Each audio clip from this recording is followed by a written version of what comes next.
isengesho ryanjye mwami nyumvira yobora mu nzira mu birushya byo muri ubu buzima y'umuriro. Reka dufatanyirize hamwe gushima Imana, tukurikizeho icyiciro kiri bukurikireho. Yesu aramufasha, araba ari kubitunganya, nawe icyiciro turaza kukiga. Ntabwo turi bugihombe, ahubwo Imana iradufasha kandi ndabyizera ko biri buze kuza kugenda neza. Ndashima Imana cyane ku bw'uyu mwanya Imana yaduhaye wo kugira ngo twige ijambo ry'Imana guhera nimugoroba kugeza muri aya masaha, kandi Imana iraza gukomeza kutuyobora kugira ngo iduhe umugisha yadusezeraniye. Nanejejwe cyane n'uburyo abantu bari kwitabira iyi gahunda. Ibyigisho ni byiza kandi byiza cyane, ibyigisho byari byiza cyane twagiye twiga, ariko kimwe mu bintu nge binkora ku mutima ni uburyo umwuka w'Imana akora. Bavandimwe, ndagira mbabwize ukuri yuko muri uyu mubiri twambaye ntabwo bituruka mu mbaraga z'umuntu. Kurara ijoro umuntu adasinziriye akageza aya masaha akongera akirirwa, simbabeshya, ntabwo ari umushinga wa kimuntu, ahubwo ndi gushimira Imana cyane yuko Imana iba yakoze ku mitima y'abana bayo, ikabemeza yuko bakwiriye kuba imbere y'Imana basenga. Rero izina ry'Imana yacu rihabwa icyubahiro. Nejejwe cyane rero n'ibihe Imana yaduhaye. Ikindi, umuvandimwe Innocent arakoze cyane. Impamvu wenda bimutangaza abona abantu benshi byatunejeje imivugo nk'iyi, ntabwo rwose kuri benshi ni n'ubwa mbere. Imana imuha umugisha cyane rwose. Turabizi yuko muri uyu mwanya tugiye gutangiza kwiga no gutangiza amashuri y'abahanuzi. Ndabizi yuko binyuze muri ayo mashuri Imana izaduha n'izindi mpano, izatwungura n'ubundi bwenge. Muri iki cyiciro tugiye kwiga cy'amashuri y'abahanuzi, muraza kubonamo yuko hari na byinshi cyane Imana yaduteganirije, nubwo biba byanditse muri Bibiliya wenda abantu babihereza ku bakera. Iyo ni imigisha Imana iba yaratugeneye natwe turiho muri iyi minsi, ahubwo abantu twaje kuyoba Imana, abantu twaje kwirengagiza ukuri ko byanditswe byera, bituma myinshi mu migisha Imana yari yaratugeneye iyo migisha tuyitakaza. Nicyo cyatumye impano nk'iyi ngiyi tubonye Innocent akoresheje, abantu izo mpano zaje kuba inkera. None se niba dusoma muri Bibiliya tugasangamo nka za Zaburi, tugasangamo igitabo cy'imigani, niyo ugiye kureba mu bice bya Bibiliya baravuga ngo ni ibice bigize poezi, babyita ngo iki mu poezi n'ubuvanganzo, ni ikintu byo guhimba imivugo, nyine ibintu nk'ibyo Innocent amaze kutwereka. Urumva no kera muri Bibiliya ibyo bintu byabagaho, ariko nyine kubera ko ibisigo, urakoze umuvandimwe atubwiye ngo ni ibisigo, yego nibyo rwose, ariko kubera ko nyine amashuri y'abahanuzi icyo yagombaga kuba atumariye nk'itoro ry'Imana ndetse n'inyoko muntu muri rusange, twaje kugihomba. Hari n'utubwiye ngo ni ubusizi, birumvikanisha igitekerezo kimwe. Imana ishimwe cyane. Ndifuza yuko mbere yuko dutangira kwigana iby'amashuri y'abahanuzi no kuyatangiza ku mugaragaro, ni icyigisho cyiza cyane. Nifuza yuko umwuka w'Imana araza kuza kubidufashamo. Reka twicishe bugufi mu mitima yacu maze dusenge. Reka twicishe bugufi mu mitima, ababishoboye bapfukame maze dusenge Imana. Turagushimye Mwami Imana yacu, izina ryawe nirihabwe icyubahiro. Tunejejwe n'umugisha waduhaye. Turabizi neza yuko uyu mugisha twawuhawe binyuze mu gitambo cya Yesu, kubera ko ku bwacu twatugeneye umuvumo ko twishe amategeko yawe. Turagushimira impano nziza duhere muri Kristo Yesu. N'ubu ngubu ugiye kutwigisha kugira ngo dusubizeho imfatiro zahozeho mu bihe bya kera nk'uko wabidusezeraniye. Ngwino uduhe umugisha, kandi he kuba ari twe tuyobora gahunda cyangwa dushyireho ibintu, ahubwo twemere kukuyoboka, tunyure aho utwerekeje, dukurikire umwana w'intama aho ajya hose. Tubisabye Imana Data mu izina rya Yesu, amen.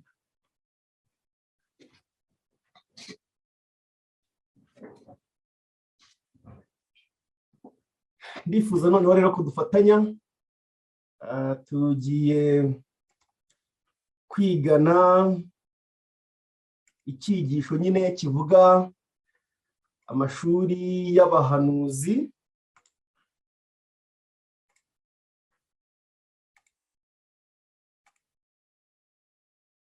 Ndatekereza yuko ibyo ndi gusharinga kuri screen muri kubireba, ni amashuri y'abahanuzi mu kuri kw'iki gihe.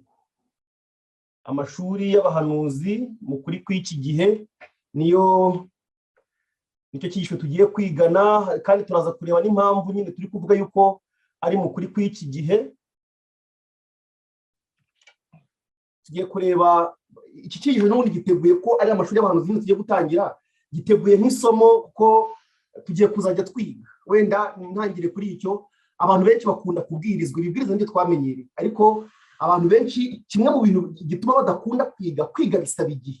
Kwiga bisaba gutanga igihe, kandi kwiga ntabwo umuntu akomatanya ingingo nyinshi cyane icyarimwe. Buriya mu kibwiriza cy'iminota 30 umuntu ashobora gukomatanyirizamo ibihamya bishobora kwigwa n'umuntu yicaye no mu mwaka wose, ariko kuko kiba ari ikibwiriza bimeze nko gutanga amabwiriza kuri buri tugingo twose, umuntu agafata nk'iminota 30 akabikusanyiriza hamwe kugira ngo bigire message cyangwa ubutumwa runaka bukomatanyirije mu ngingo nyinshi biha umuntu, bimufasha kugira icyemezo yafata.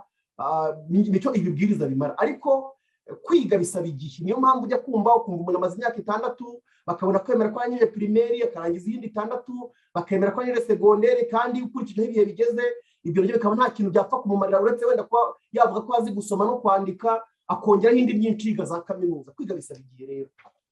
Niyo mpamvu icyambere ndabararikira twemera gutanga igihe. Ibintu tugiye kwiga rero muri iri somo rivuga ku mashuri y'abahanuzi, icyambere turaba intangiriro nyine, ikindi turi bukurikizeho intangiriro nyine mpamvu nashyizeho 0. Icyambere turaza kureba ngo umuhanuzi ni muntu ki. Kuko yavuzwe amashuri y'abahanuzi, hari n'abenshi badahita bumva impamvu yabyo, kuko ijambo guhanura cyangwa se umuhanuzi muri iyi minsi Satani yamaze kubyambika, yamaze kubiha ubundi busobanuro no kubiha isura. Turaza kureba umuhanuzi dukurikije icyo Bibiliya avuga ngo umuhanuzi ni muntu ki. Icyakabiri turaza kureba amashuri y'abahanuzi muri Isirayeli ya kera. Kuki turi burebe muri Isirayeli ya kera? Hari isomo ryanditse Pawulo yandikiye Abefeso mu gice cya 2 ku murongo wa 19 na 20, aravuga ngo ko mubatswe ku rufatiro rw'intumwa n'abahanuzi, kandi Kristo niwe ibuye rikomeza imfuruka.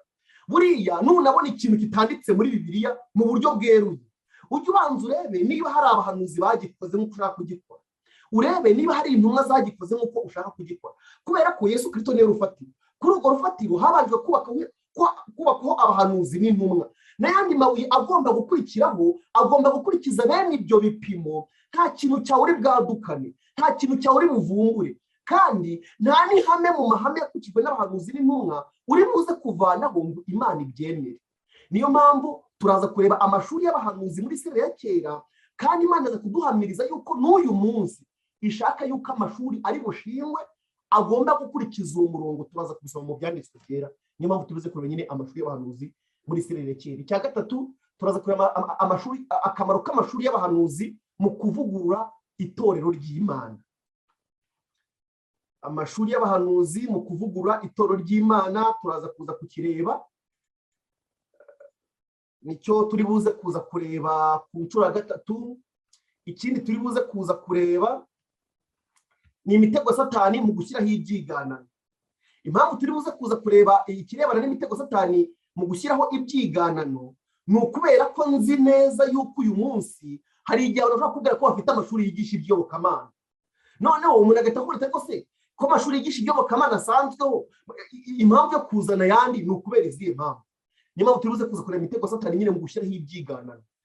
Ikindi turi buze kuza kureba, turaza kuza kureba umugambi w'Imana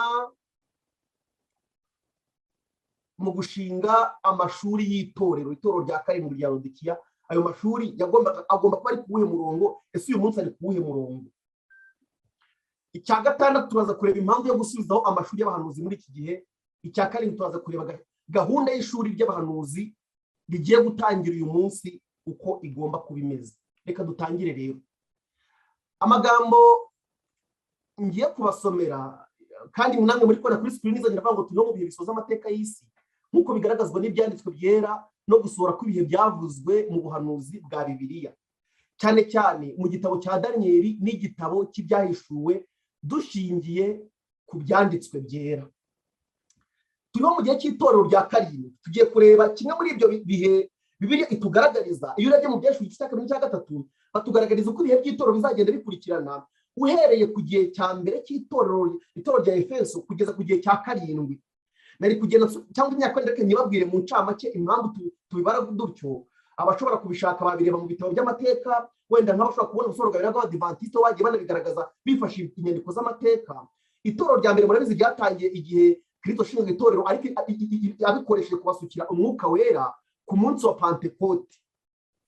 Ku munsi wa Pentekote muri 31 kugeza mu ijana rya mbere ry'intumwa ya nyuma Yohana yapfaga. Igihe cyari igihe cy'itorero rya mbere, igihe cy'itorero rya kabiri kuva mu ijana kugeza muri 313 ariyo ryari itorero rya Simuruna. Igihe cy'itorero rya gatatu kiva muri 313 kugeza muri 538 ariyo ryitwaga Perugamo, kuva muri 538 kugeza mu 1517. Martin Luther atangiza ubugozi cy'igihe cy'itorero rya Simuruna kuva mu 1517 kugeza mu 1798, igihe cy'itorero rya Tuatira. Hanyuma kuva mu 1798 kugeza mu 1833 cyari igihe cy'itorero rya Sarudi. Babana b'abagorozi bahungiye muri Leta za Amerika, bavuye muri William Murray nyine watangiye kubabwiriza ubutumwa bwiza. Hanyuma kuva mu 1830 kugeza mu 1824 igihe cy'itorero rya Philadelphia. Hanyuma kuva mu 1844 kugeza Kristo agarutse, nicyo gihe cya karindwi cy'itorero rya Laodikiya. Ubwo mu buryo bw'amatorero no mu buryo bw'ibihe murumva yuko turi ku musozo ariyo aya magambo twari tumaze kuvuga. Mbivuze mu ncamake, nicyo cyaba ari ikigo kirekire, ariko ubwo tuhagiye gutangira ishuri ibyo byose abantu tuzabyiga mu buryo Imana izaduha mu buryo. Turiho mu gihe cy'itorero rya karindwi kimaze imyaka 177 n'icyumweru kimwe n'iminsi kugeza uyu munsi ku itariki 31. Iki nicyo gihe tumaze turi mu itorero rya karindwi kuri mu gihe cya 14 intambara ikomeye. Kuri page 447 kugeza ku page 489 niho mwareba ibyo kubara ibyo bihe mbabwiye mu gitabo cy'intambara ikomeye. Kandi dushingiye ku byo dusoma mu byahishuwe iki cya mbere n'icya kabiri n'icya gatatu, nyuma y'igihe cy'itorero rya karindwi nta kindi gihe kizakurikiraho, ahubwo Kristo ari we mukwe ari hafi kuza gutwara itorero rye, ari we mugeni, nk'uko biboneka muri ariya masomo urwandiko rwa kabiri Pawulo yandikiye Abakorinto 11 umurongo wa 2, mu Efeso 5 ku murongo wa 22 kugeza 32, no mu byahishuwe igice cya 22 ku murongo wa 17. Iri torero rya Laodikiya rero niryo ryahawe inshingano yo kwitegura no guteguza abatuye isi bose kwa Kristo, nk'uko biri mu byahishuwe igice cya 14 umurongo wa 6 kugeza kwa 13. Ikintu abantu mugomba kumenya, marayika w'itorero rya Laodikiya ni nawe marayika wahawe inshingano zo kuvuga ubutumwa bw'abamarayika batatu. Kandi mu gusohoza iyo nshingano ikomeye, itorero rigomba kubaka ku matongo ya kera yasenyutse. Aya magambo nabonye dufite igihe gitoya wenda cyane kiducika, ariko aya magambo ndabinginze muyazirikane. Yanditse muri Yesaya 58 umurongo wa 11 kugeza kwa 12. Iri torero ryo mu gihe giheruka nibyo rigomba kubaka mu matongo ya kera yasenyutse. Mwibaza impamvu ritagomba gushaka ikindi kibanza, ahubwo rikubaka muri ya matongo yashaka ko gusubira inyuma ku itorero. Rigomba kubaka aho ngaho, niko Yesaya yanditse. Ntabwo rigomba gushaka ikindi kibanza, kuko yanditse ngo nta rundi rufatiro rugomba gushyirwaho. Urufatiro n'urwo rero. Ikindi Yesaya yaravuze ngo rigomba gushinga ku mfatiro zariho ku ngoma nyinshi. Ikindi rigomba kwica ibyuho kandi rigasibura inzira zijya mu ngo. Bifuza yuko abantu bazaba muri iri shuri, kuko muri uyu mwanya ntabwo ibintu byose twabyiga ngo bikunde, ariko two gufatwa n'Imana tubonye uburyo turaza kubireba. Imana izadushoboza kugira igihe cyo kwiga, kuko ijambo ry'Uwiteka ryatubwiye ngo mu gihe cy'akaga. Mbabwira iki kintu, buriya abantu hari n'igihe abantu wenda bari kwishimira nk'izi za Zoom cyane, nasi amagambo arantangaza. Aratubwiye ibyanditswe byari batubwira ngo amagambo twagiye tuvuga ab'isi bazaturenganya ngo barayabika ku buryo tuzatungurwa n'ukuntu bazahagurutsa ibintu twavuze mu rubanza bari kudushinja. Ibyo bintu bikadutangaza kandi bikadutungura cyane. Rero buri muntu wese, inyandiko atubwira ngo buri muntu wese mu bizera kuri iki gihe cyangwa se mu itsinda ry'abategerejwe kwa Yesu agomba kuzaba yiteguye neza gusobanura buri ngingo yose irebana no kwizera kwacu.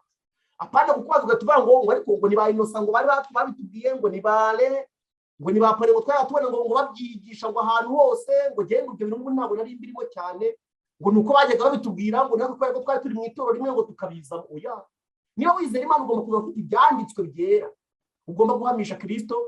Niyo mpamvu igihe abantu bitwaga, igihe intumwa zabwirizaga ubutumwa, ntabwo bavuga ngo ariko ibintu ni Petero wadushutse cyangwa ni Pawulo, oya, bavuga ikibyanditswe bivuga, kandi ubwo buhamya bwabo bukaza kunguka kwera n'izindi mbuto. Kubw'iyo mpamvu rero ngo buri mucyo wose, niko ijambo ry'Uwiteka ritubwira kubyo tumaze kubona haruguru, buri mucyo wose Imana yatanze uhereye kera kose ukageza ubu, ugomba kwigaragariza mu mibereho y'abagize itorero rya karindwi ry'Abadivantisiti wa karindwi ry'itorero rya Laodikiya, kugira ngo abarigize bazemererwe kureba Imana batunganye rwose batariho umugayo, kuko biri mu rwandiko rwa mbere Pawulo yandikiye Abatesalonike 5:23, iri somo turaza kuryiga dusoza hamwe n'umuvandimwe buri buze kuza kuritwigisha. Bavandimwe, buri mucyo wose inyandiko ituvuga ngo ugomba kugaragara mu mibereho yacu. Ntabwo buri mucyo hari ikintu cy'intangaza, umuntu wamubwira ikintu atari iki kintu ko bigaragara ko abantu bakirwaye ukuri batakwemera, ngo ariko ngo biri mu mahame yacu y'itorero, ngo biri mu mahame twizeye. Reka babwire, ntabwo Imana ishaka ko ukuri kwabira kuba mu mahame, mu bitabo by'amahame agaragaza ibyo twizera nk'itorero. Imana ishaka ko buri hame ryose rigaragara mu mibereho yacu. Amashuri y'abahanuzi rero ni imwe mu nkingi zikomeye igomba gusubizwa mu mwanya wayo, kuko ayo mashuri yashyizweho n'Imana ibinyujije mu muhanuzi Samweli nk'igisubizo cyagombaga gukumira ugusubira inyuma mu by'umwuka mu ishyanga rya Isirayeli. Kandi igihe cyose ubwoko bw'Imana bwakoraga bukurikije amabwiriza y'ijuru, ayo mashuri yakomeje kubaho, ariko yagendaga akomwa mu nkokora n'ubuhakanyi no gusubira inyuma mu by'umwuka kwagendaga kubaho mu itorero, nk'uko turi buze kuza kubibona. Turaza kuza kubireba uburyo Imana yagendaga izana amashuri y'abahanuzi nk'igisubizo ku gusubira inyuma kw'ishyanga, kandi ikazana amashuri y'abahanuzi nk'igikoresho cyayo mu gukora ivugurura. Muraza kunyihangana abantu bakurikiye, iyo ndi kwigisha kuri Zoom niba ari ukutabisobanukirwa neza simbizi, ntabwo njya nsoma za commentaire, niyo mpamvu wenda ubwo hagize ikintu kiri emergency abantu baraza kunyandikira kuri WhatsApp inbox, ari emergency ariko atari ukubariza mu cyigisho, kuko wenda tuzagira n'umwanya wo kuzaba tugenda dusubiza ibyo bibazo. Ntabwo reka dukomeze twige.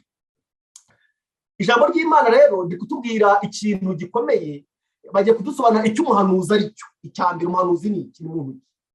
Iyo havuzwe umuhanuzi, abantu benshi bahita bumva kugira amayerekwa, guhishurirwa no kuvuga ibintu bizaba, gukora ibitangaza, kuvugana n'Imana mu buryo budasanzwe, kumenya ibyo abandi batazi, ku buryo ari we wenyine bishakirwaho, kuvuga ubutumwa wahawe n'Imana mu buryo bwihariye. Ibi ngibi ni byo abantu bita bibaza mu mutwe. Ariko se Bibiliya ivuga ko umuhanuzi ari muntu ki? Ivuga ko umuhanuzi ari muntu ki? Dukurikije icyo Bibiliya ivuga. Reka turebe mu Gutera kwa kabiri cya 18:18 handitswe ngo, nzabahagurukiriza umuhanuzi umeze nkawe ukomotse muri bene wabo, nzashyira amagambo yanjye mu kanwa ke, ajye ababwira ibyo mutegetse byose. Niko ijambo ry'Uwiteka ritubwiye. Imana itubwiye neza yuko umuhanuzi ni umuntu Imana ishyira amagambo yayo mu kanwa ke. Noneho ijambo ry'Uwiteka rikomeza ritubwira ngo uwo muhanuzi nawe ngo nzashyira amagambo yanjye mu kanwa ke, ajye ababwira ibyo mutegetse byose. Umuhanuzi ni umuntu wahawe ijambo riturutse ku Uwiteka. Ikindi cya kabiri kimuranga nuko nta kintu agomba kongeraho, nta n'icyo agomba kuvanaho, agomba kuvuga ibyo Uwiteka yamutegetse. Niyo mpamvu Mose mu Gitabo cya kabiri ajya gusezera ku rubyiruko rw'Abisirayeli, yarabwiye ngo nanjye najyaga imbere y'Uwiteka nkumva amategeko ye, nanjye nkayabazanira. Nta kindi Mose yakora, yaragendaga amategeko Imana imuhaye akayazana uko yamuhaye. Yeremiya 1 ku murongo wa 9 kugeza ku wa 10 handitswe ngo, Uwiteka aherako arambura ukuboko kwe ankora ku munwa, maze Uwiteka arambwira ati, kiza amagambo yanjye mu kanwa kawe, dore ngushyire hejuru y'ibihugu, dore ngushyire hejuru y'amahanga n'ibihugu by'abami, kurandura no gusenya, kurimbura no kubika, kubaka no gutera imbuto. Murabona yuko n'igihe Imana yatoranyaga Yeremiya, ntabwo yamubwiye ngo dore nguhaye umwuka wo gukora ibitangaza no kwereka, oya, yaramubwiye ngo nkiza amagambo yanjye mu kanwa kawe. Aya magambo ye niyo agombaga kurimbura no gusenya, kubika no kubaka no gutera imbuto, byagombaga gukorwa n'ijambo ry'Imana. Yesu yaje kubisubiramo nyuma mu mugani w'umubibyi, avuga uyu murimo wahawe umuhanuzi Yeremiya. Dushingiye kuri aya masomo rero mu byanditswe byera, biragaragara ko ikintu cy'ingenzi kiranga umuhanuzi ari ukuvuga ijambo ry'Imana nk'uko riri, ntacyo yongeyeho cyangwa agabanyijeho. naho inzozi, amayerekwa, ibitangaza cyangwa se ibitangaza ni uburyo Imana yakoresheje igeze ijambo ryayo ku bahanuzi cyangwa yunganira umurimo yabahaye. Ariko ibyo si byo bintu by'ingenzi biranga umuhanuzi, kuko hari n'abahanuzi benshi bagiye babaho bagasobanukirwa n'inshingano yabo bitanyuze mu iyerekwa cyangwa mu nzozi, kandi batigeze bakora igitangaza na kimwe, nyamara ibyanditswe bikaba bihamya ko bari abahanuzi. Reka ngiye kubaha urugero, abantu ntabwo bajya babimenya. Muzasome no kubona abahanuzi bato. Hari umuhanuzi wabagaho muri kariyeri ye yose nta mayerekwa yagize, kandi agasobanukirwa n'ubushake bw'Imana, akabihamya neza mwavuganye n'Imana kuko yabikuye mu byanditswe byera. Icya kabiri, mu buzima bwe bwose akabona n'igitangaza na kimwe yigeze akora, kandi ishyanga ryose rikaba ribizi ko ari umuhanuzi. Reka amahoro. Yohana Umubatiza muri Mariko igice cya 3 kugeza 24, murabyibuka Imana yari yatanze isezerano y'uko izohereza umuhanuzi Eliya umunsi ukomeye kandi uteye ubwoba w'Uwiteka utaragera, ngo niba uzasanga imitima y'abana n'iyabase kugira ngo Uwiteka atazaza kurimbuza isi umuvumo. Muri Matayo 11:13 kugeza 14 hahamya yuko Eliya niwe, hahamya ko Yohana Umubatiza niwe Eliya wo mu gihe cye, mu gihe nyine cya Yesu. Yesu niko yabihamije. Muri Yohana 10 ku murongo wa 41 handitswe ngo abantu benshi baza aho ari baravuga bati Yohana nta kimenyetso yakoze, ariko ibyo Yohana yavuze kuri uyu byari iby'ukuri byose. Kandi Yohana nta kimenyetso, kandi ijambo ry'Uwiteka ryavuze ko ari wari Eliya wo mu gihe cye. Kandi Eliya yazuye umuntu, yazuye abapfuye. Eliya yamanuye umuriro mu ijuru. Eliya yatandukanije amazi y'uruzi aratandukana. Eliya yakoze ibitangaza bikomeye, ahagarika imvura imyaka 3 n'amezi 6. Iyo abantu bavuga ngo kimwe mu bintu bigomba kuranga umuntu w'Imana ngo ni gukora ibimenyetso n'ibitangaza, Imana niyo ikoresha umuntu, ntabwo umuntu ari gukoresha Imana. Abantu bakabijyanamo kamere zabo n'ibyifuzo byabo byo kutizera, ngo ndategetse ngo reka mbabwire iki kintu. Umwuka w'Imana niwo ugomba kudukoresha, ntabwo tugomba gukoresha umwuka w'Imana. Kimwe mu bintu binyereka yuko abantu bakoreshwa na Satani ni ukuntu bakoresha uburyo, bagakora no mu buryo butigeze buranga intumwa n'abahanuzi. None mbese Yohana Umubatiza yabwiwe n'iki ko yahamagariwe n'Imana kuba umuhanuzi? Mbese Yohana Umubatiza ni iyerekwa yagize kugira ngo amenye? Reka babaze n'ikibazo. Nka buriya ibintu Yohana yakoze yarivanaga, yabwiwe n'iki ko yahamagariwe n'Imana gutegura integuza ya Yesu? Reka mubone Yohana yatanze. Yohana 19:29-23.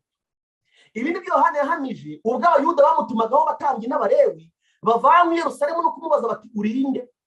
Nk'uko Yohana yabafumye yavuga ati ndi ijwi ry'urangura mu butayu ngo nimugorore inzira y'Uwiteka nk'uko umuhanuzi Yesaya yabivuze.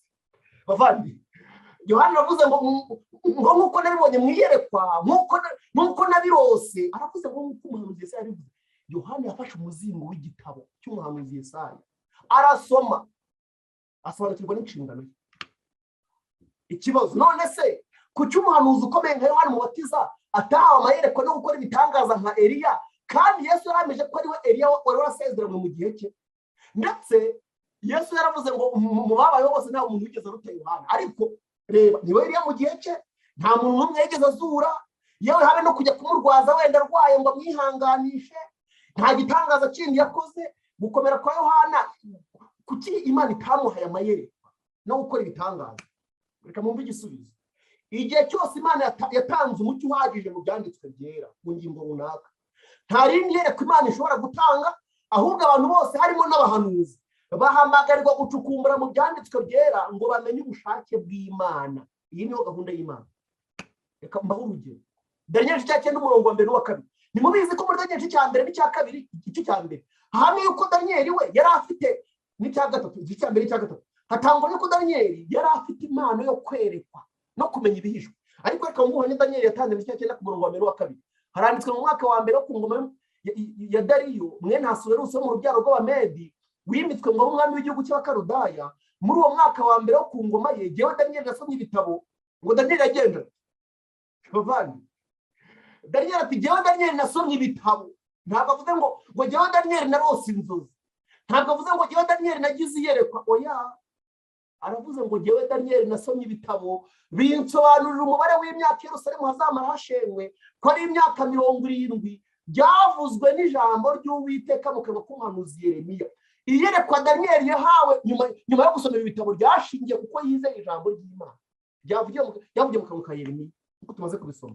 Nimuramuka musomye rero mu gitabo cy'umuhanuzi Yeremiya amaze iki cya Daniyeli kuko byanditswe muri Yeremiya 25 muzabisoma.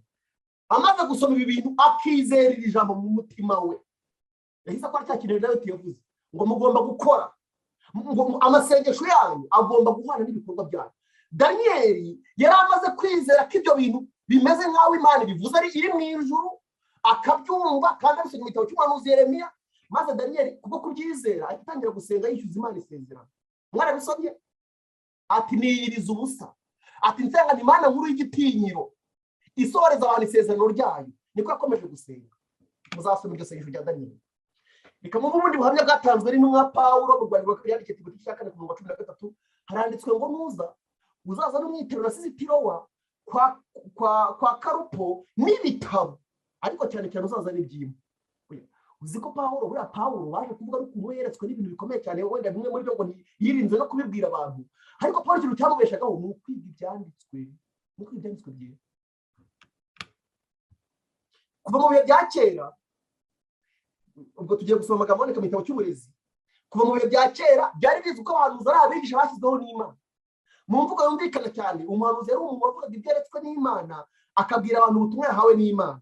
Ariko iryo zina ry'abigisha ryahabwaga n'abandi bantu nubwo batabaga bahishuriwe n'Imana mu buryo butaziguye, babaga barahamagawe n'Imana kugira ngo bigishe ubwoko bwayo iby'imirimo n'inzira zayo. None mubaza ikibazo, uyu munsi abahanuzi bariho nanone? Uyu munsi abahanuzi barahari?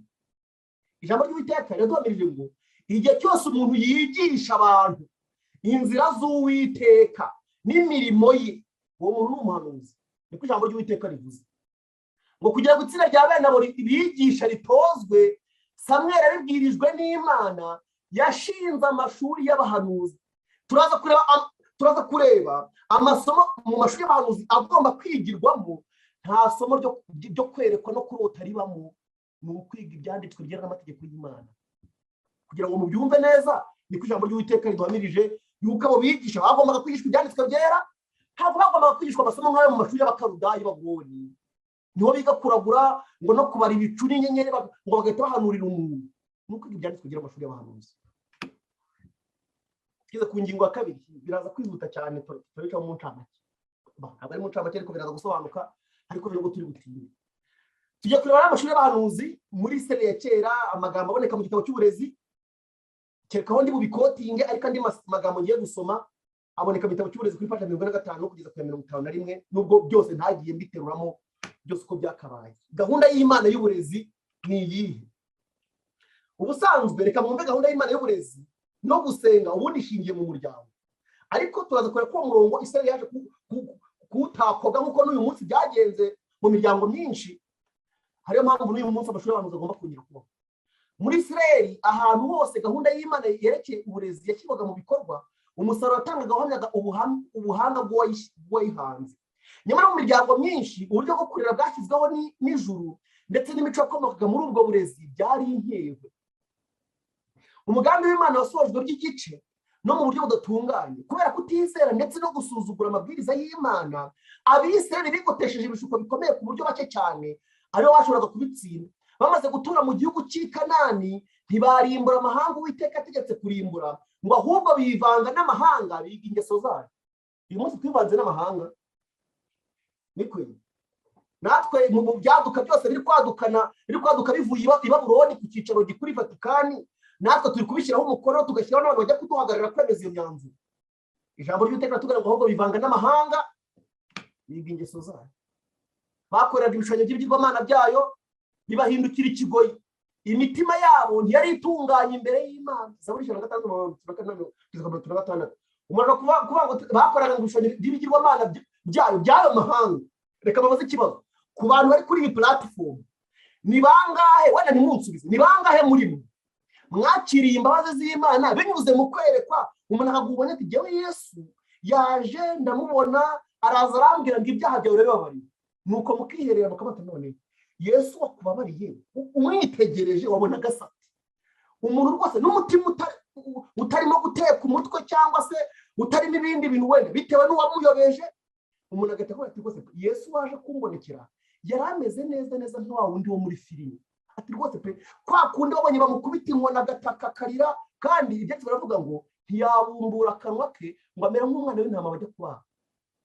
Ati yari ameze nk'aho undi neza neza muri filime, cyangwa nawe ati yari ameze nk'aho Yesu wo kuri Karindari rwose. Ati uriya mugabo yaje aransanga arambwira ati ibyaha byawe urababariwe. Bakoreraga ibishushanyo by'ibigirwamana by'ayo mahanga, bibahindukira ikigoyi. Imitima yabo ntiyari itunganye imbere y'Imana. Uwiteka tugirire neza cyane, ariko Imana yiyemeje kudutabara kandi twakira ubutabazi Imana iduhaye.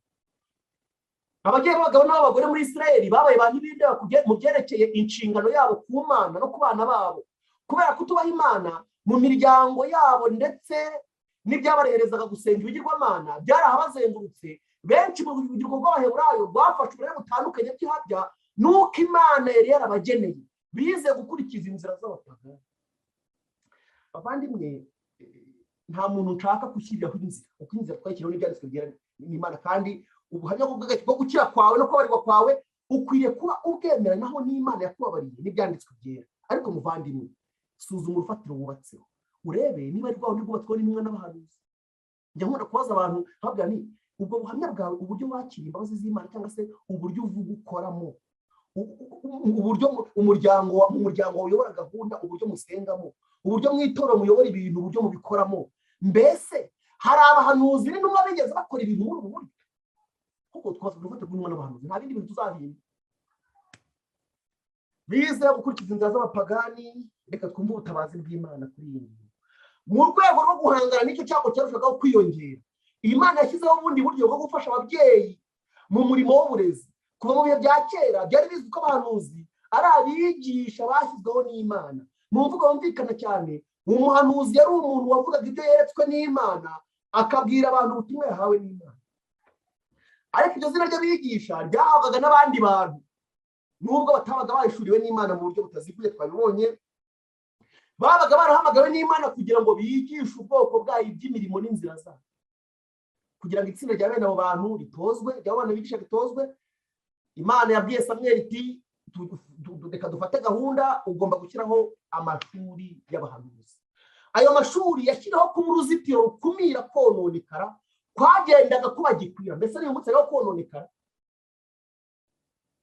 no kugira ngo asigasire imibereho myiza mu by'ubwenge n'iby'umwuka ku rubyiruko, kandi ateze imbere kugubwa neza kw'ishyanga binyuze mu kuriha abantu bujuje ibyangombwa byo gukora imirimo neza bubaha Imana nk'abayobozi n'abajyanama b'ishyanga. Ubundi nta muyobozi wagombaga kuyobora muri Isirayeli atarize mu mashuri y'abahanuzi.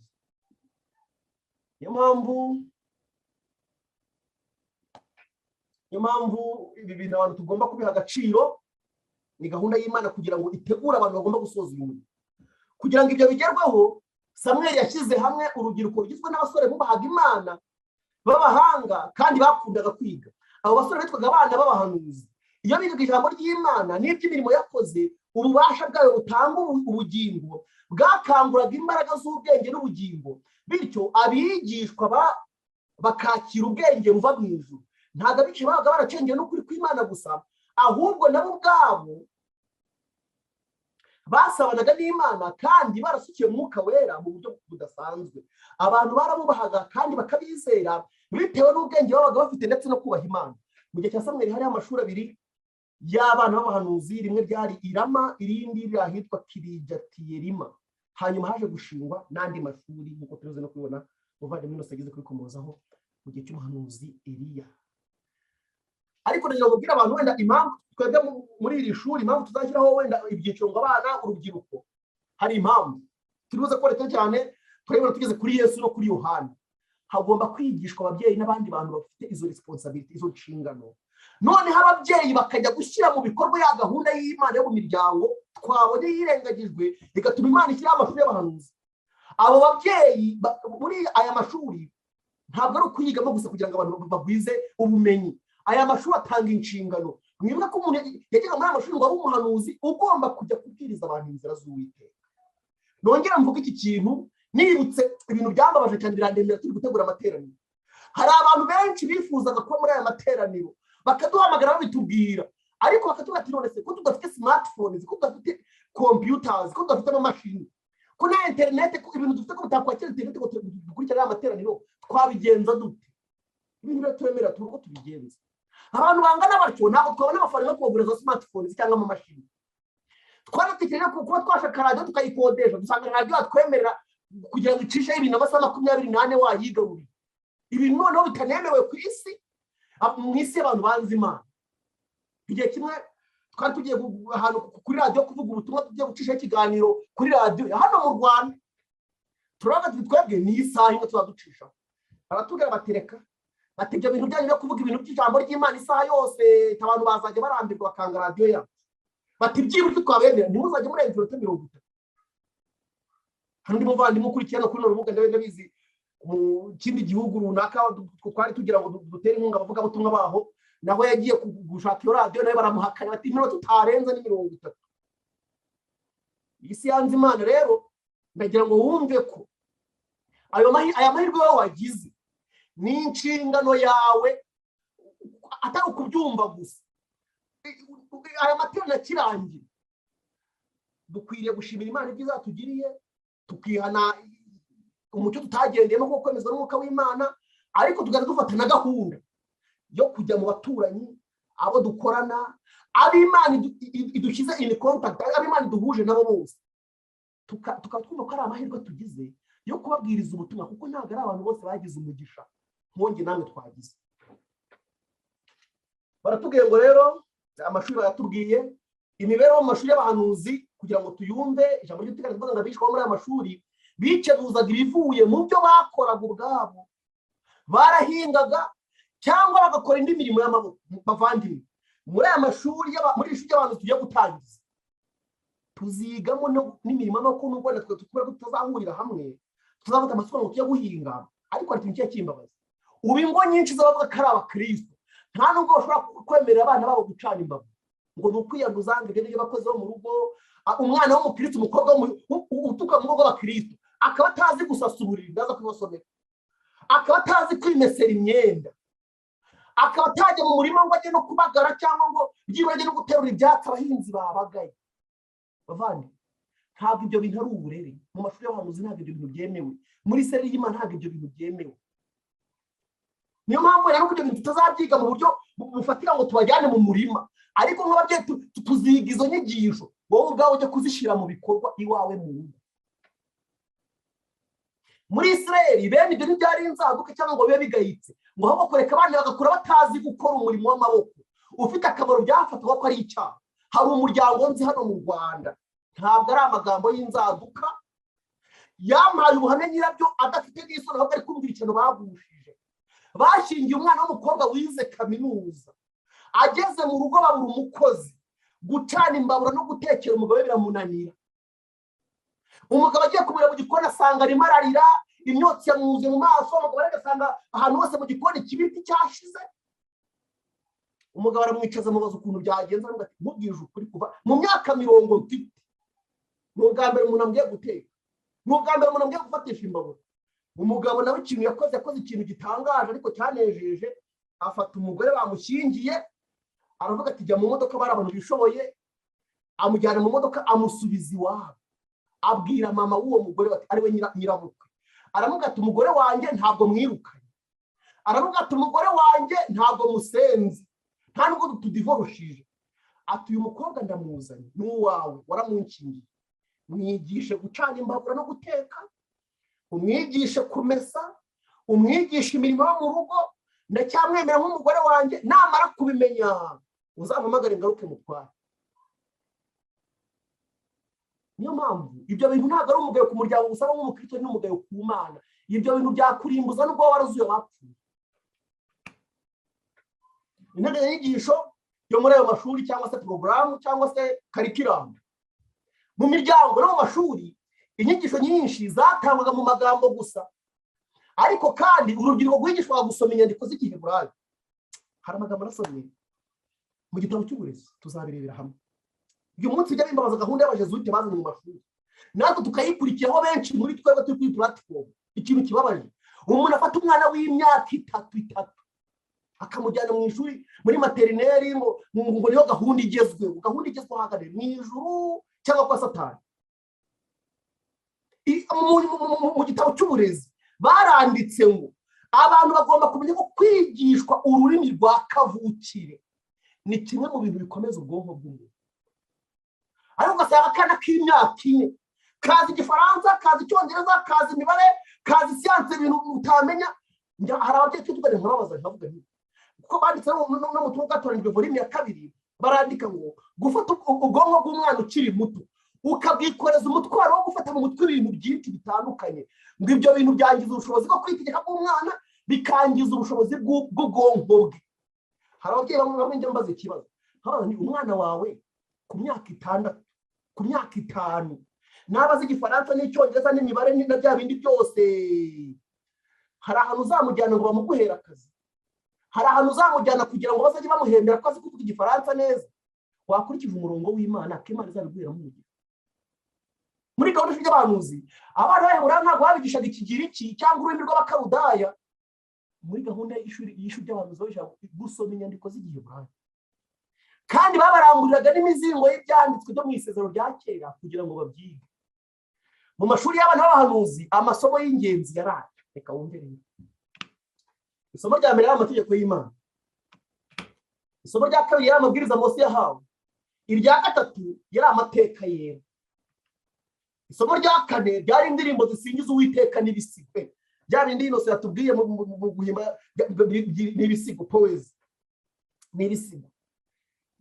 aya niyo masomo biga, kandi babaga ari abanyabwenge bahanitse ku buryo Dawidi kuko nawe yize muri amashuri y'abantu tubaza kubibona. Dawidi yize muri amashuri y'abantu, yiga amategeko y'Imana, atari amategeko 10 yonyine, akiga n'amategeko agenga ibyaremwe. Imana mu byo yaremye ageza ubwo ahabwa n'Imana ubwenge, yitegereza isanzu Imana yaremye, yitegereza uko yakoze Imana yaremye umubiri w'umuntu. ati ndagushimira ko wandemye mu buryo butangaje. ati wandemeye mu nda ya mama.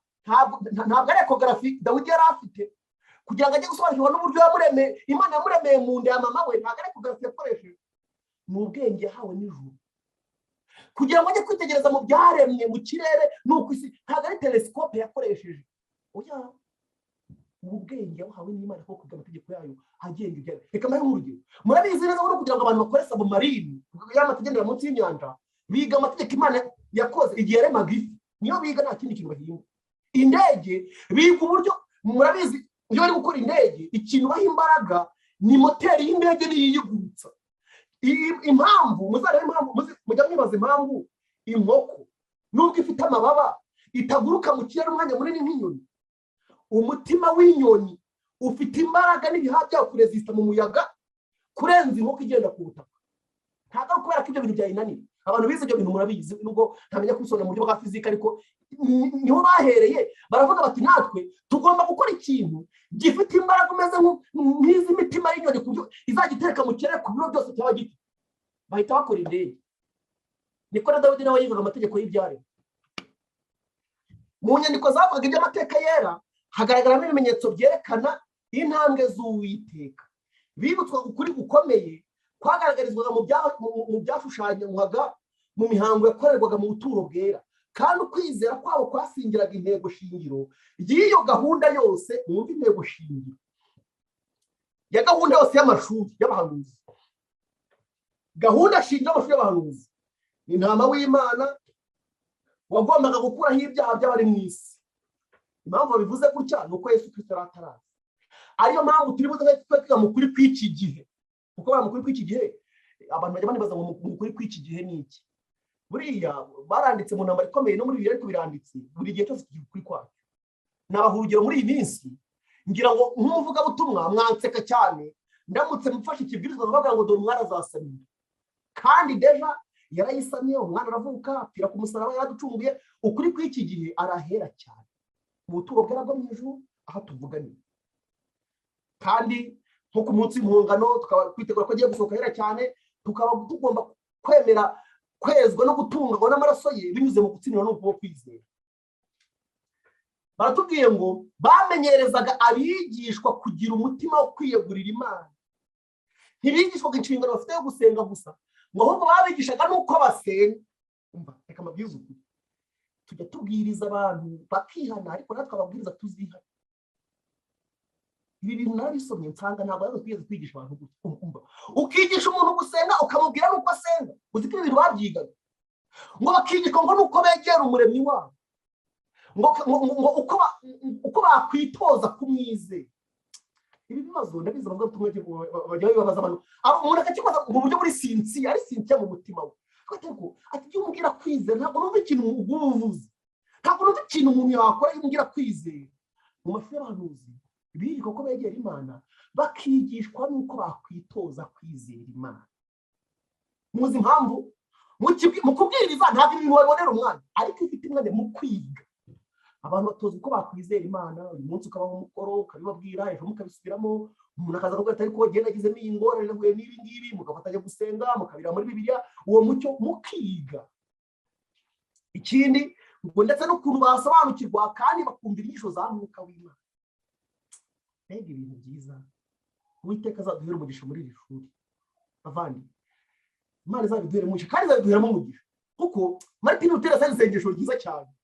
Igera ahamagarwa mu rukiko rwa Kiliziya Gatolika n'abakomeye bo ku isi ngo bajye kwisobanura. Yabwiye Imana ati Mana, ni wowe watwemeje gukora uyu murimo, ni wowe utwemeje, nuko rero duturengere. Imana natwe niyo twemeje gushyiraho iri shuri ry'abahanuzi. Ndabyizeye Imana izabiduheramo umugisha. Baratubwira ngo ubwenge bwabaga bwejejwe bwavomaga mu nzu y'ubutunzi y'Imana, bugakuramo ubumenyi bwa kera n'ubushya, kandi Mwuka w'Imana yigaragarizaga mu buhanuzi no mu ndirimbo ze. Uziko tutazi no kuririmba, ari ukugenda gusa tugashyira iminsi tugahondagura ibintu bimena umutwe. N'umuntu yaba yigiye ijambo ry'Imana akagenda yumva yifitiye n'akuka gakeya wenda bitewe n'urugero yizeye ibyanditswe byera, nako akagenda bagahondagura ibigoma, ako kuka kakamuvamo. Abantu bagomba kwiga. Baratubwira ngo kandi Mwuka w'Imana yigaragarizaga mu buhanuzi no mu ndirimbo ze.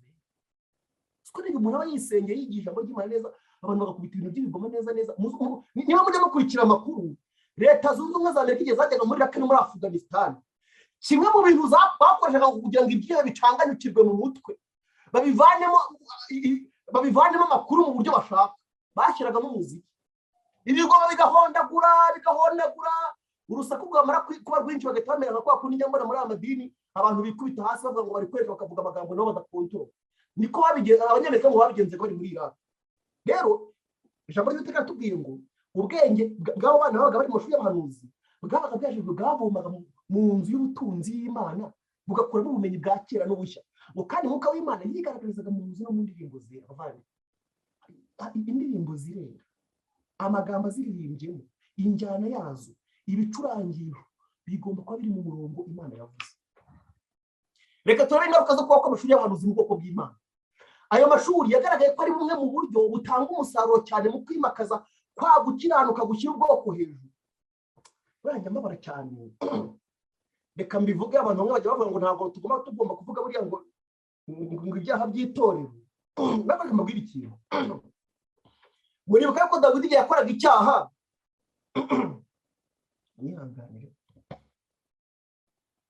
muribuka ko igihe Dawidi yakoraga icyaha cyangwa Hezekiya, kubera ko bari bagikoreye mu bwiherero ahantu runaka muri gurupe y'abantu bakeya babizi, Imana yabohereje abahanuzi babacyaha mu bwiherero.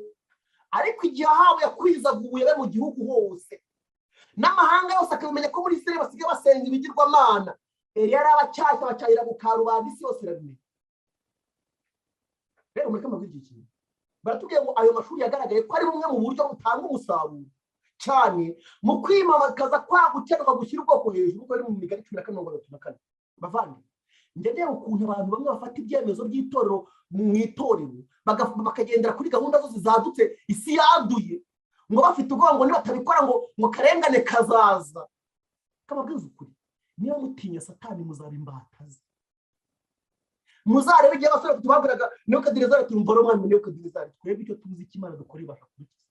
Ati kandi ubwo itadukiza ntabwo tuzapfukama igishushanyo cyawe wakoze. Reka mbabwize ukuri, buriya nuko abayobozi b'itorero batabizi. Iyo aba twarimenyereje kubaha Imana neza no gukurikiza amahame yayo, isi yajyaga kutwanga, ariko kandi twari kubera isi umugisha, kandi uyu munsi tuyibereye umuvumo. Twajyaga kubera isi umugisha. None se mubona, reka dufate nk'urugero ku musanzu tuba dukwiye guha Leta.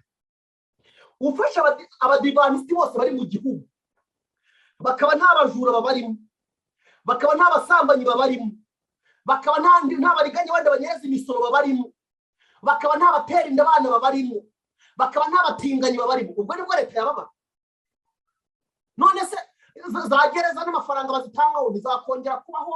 Muzasoma mu buhamya bw'abagorozi bagiye muri Amerika baravuze ngo ahantu babaga ntushobora kumva umuntu uvuga urahira ibinyoma, ntushobora kumva umuntu wibye, ntushobora kubona umuntu wateye inda umwana mutoya n'abatinganyi baradutse. Bavandimwe, umusanzu ukomeye itorero rigomba guha leta ni ukwihanisha abizera baryo, ntibazongera gusubira muri za gereza. Leta ntizongera kuba iri kubirukanka inyuma ngo bibye, ngo banyereje imisoro, ngo basambanyije abana, bateranye inda. Reka mbabwire iki kintu: gukiranuka kw'Imana niko gushyira ubwoko hejuru. Imigani 14:4. Baratanga ayo mashuri yafashije cyane mu gushinga urufatiro rwa kwa kugubwa neza gutangaje kwaranze ingoma ya Dawidi n'ingoma ya Salomo. Imana ihabwa icyubahiro. Bavandimwe, uyu murongo w'Imana ntiwashingiye icyubahiro cyacu, ntiwashingiye kugubwa neza kwacu. Hari igihe abantu bajya batwitegereza bakatura ugasanga umuntu wenda nta n'amamodoka akomeye tugira, bagasanga ntitwize n'amashuri menshi, nta n'amafaranga menshi tugira. Abantu bakatura bakatugirira imwe, bakagira ngo baduhaye amafaranga bafite cyangwa baduhaye amashuri bize ngo tubaguranire, bakagira ngo twabyemeye. Abantu bajya batura bakagira ngo wenda baduhaye imyanya ikomeye ngo tubaguranire bajye mu mwanya nk'uwo turimo w'umukristo, bakagira ngo twabyemere. Reka bavuze, turanezerewe, turanyuzwe, nubwo isi yarimbuka, nubwo ibintu byose Satani yabitumaraho, icyo Kristo dukoreye kiratunyuze. Ndakubwiza ukuri. Ariko uzi Imana inzara itera mu gihugu imyaka n'amezi 6 igategeka ibikona bati mwebwe muzajye muhiga mbere yo kurya, mubanze mushyire umugaragu wanjye yabanze akagenda akagezi, abandi bose babuze amazi, Imana ikavuga tera akagezi gasigaye yegera uzajye mu amazi akarati. Kamara gukama ikagenda ikamujyana ku mupfakazi Sarefati. Umupfakazi akamuga ati rero genda isigariye agafuna ngo kadashyitse turakagira umwana wanjye ubundi tutigeze gupfa. Imana ikamuga ati uko uzajya uvanamo ifu azajya asubiramo indi, uko uvanyemo ifu asubiramo indi. Iyo Mana mwarati tukayiringira. Imana ijyana abantu mu butayu, igihugu cyose ikakigaburira mu butayu. Ariko hari abantu mbona basoma Bibiliya bakayifata nka bya bitabo twajyaga twigiramo kera mu Kinyarwanda, abize muri icyo gihe murabyibuka. Habaga hari ibitekerezo ngo bya Maguru ya Sarwaya, ngo bya Ngunda, menya abantu hari abantu biga Bibiliya bakayifata muri ya bitekerezo. Imana yacu iriho kandi ibyo yavuze irabikora, yarabikoze. Baratanga amahame yigishwaga muri ayo mashuri y'abahanuzi niyo atunganyije imico ya Dawidi kandi igorora imibereho. Ijambo ry'Imana ryamubereye umwigisha. Yaravuze ati amategeko wigishije agesha guhitamo, kiza umutima wanjye kugusohoza amategeko yawe. Zaburi 19:104 n'umurongo. Ibi nibyo byateye Uwiteka guhamagarira Dawidi kwima ingoma akiri umusore, kandi akavuga ko ari umuntu umeze nk'uko umutima we ushaka. Byakozwe mu gihe cya 13:22. Imyigishirize mu mashuri yahanzwe n'Imana igaragara mu buzima bwa Salomo akiri muto. Salomo akiri umusore yahisemo nk'uko se Dawidi yahisemo. Yasabye Imana umutima w'ubwenge no gusobanukirwa abirutisha ibindi bintu byiza byose byo ku isi. Niyo mpamvu Imana nyine yahisemo no kumana ibindi byose atari yayisabye, nk'uko ijambo ry'Uwiteka ribitubwira. Reka rero mwumve umuburo kuri twebwe turi muri kino gihe tuvana kuri Isirayeli ya kera. Ariko hari akazi kari kihishe inyuma muri uko kugubwa neza. Icyaha umwami Dawidi yakoze hanyuma nubwo yakihana abikuye ku mutima kandi akagihanirwa bikomeye, cyatije ubwoko bw'Abisirayeli umurindi bituma bica amategeko y'Imana. Nyuma yo gutangirana ingoma isezerano rikomeye rityo, ubuzima bwa Salomo bwaje guhindanywa n'ubuhakanyi, inyota yo kugira ububasha bukomeye mu bya politiki ndetse no kwishyira hejuru byamuteye kwifatanya n'amahanga y'abapagani. Bijya bintangaza cyane. Uzi ko hari abantu bavuga ngo nabavuga butumwa, ugasanga uruhimbi rwahindutse nk'amatangazo ya gahunda za leta kurenza uko ari umwanya w'ivuga butumwa. Mwari muzi ko ibintu Salomo mutego nawe yawuguyemo ngo nukareka ubupfura bwe maze agambanira ibyera yaragizwe ngo kugira ngo aronke ifeza z'itarushishi n'izahabu nziza ya Ofiri. Kwifutira basenga ibigirwamana no gushaka abagore b'abapagani byahindanije ukwizera. Uko niko inzitiro Imana yarubatse kugira ngo ikingire ubwoko bwayo zasenyutse, maze Salomo yiyegurira gusenga ibigirwamana. Bavandimwe, ndababwiza ukuri, ijambo ry'Imana tubwira ngo ukwifatanya kw'itorero leta uko kwaba ari guto kose, kwari ku rwego ruto kose, gutuma isi ihindura itorero ntabwo bituma itorero rihindura isi. Kandi ababwiye ikintu, igihe Dawidi na Salomo bubahaga Imana nibwo n'ayandi mahanga bayabereye umugisha, twabera umugisha ibihugu byacu.